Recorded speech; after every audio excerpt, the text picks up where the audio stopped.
നമസ്കാരം. Doctor Sreedeepan, the neurologist. നിങ്ങൾക്കറിയാവോ, നമ്മുടെ ഈ ബ്രെയിൻ നാല് ഭാഗങ്ങളായിട്ട് ഓരോ സൈഡിലും ഡിവൈഡ് ചെയ്തിട്ടുണ്ട്.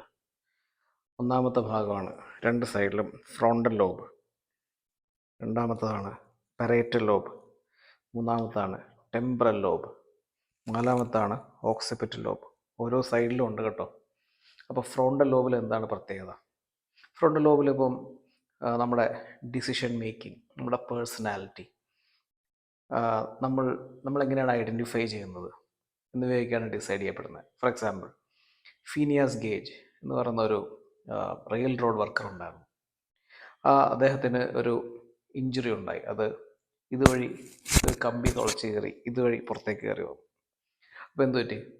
അദ്ദേഹത്തിൻ്റെ പേഴ്സണാലിറ്റി തന്നെ മാറിപ്പോയി എന്നാണ് പറയുന്നത്. ഉദാഹരണം, അദ്ദേഹം വളരെ സോഫ്റ്റ് സ്പോക്കൺ ആയിട്ടുള്ള മനുഷ്യനായിരുന്നു. പക്ഷേ ഈ became ഇറിറ്റബിൾ, പിന്നെ ഭയങ്കര വയലൻ്റായി, ഡിസിൻഹിബിറ്റഡായി. അപ്പം അദ്ദേഹം അല്ലാതായി മാറി. അതാണ് ഫ്രോണ്ടൽ ലോബ്. അപ്പം ഫ്രോണ്ടൽ ലോബ് നമ്മുടെ പേഴ്സണാലിറ്റിയും നമ്മളെങ്ങനെ കാണുന്നു എന്നുള്ളതൊക്കെ ഡിറ്റർമൈൻ ചെയ്യുന്നത് ഫ്രോണ്ടൽ ലോബാണ്.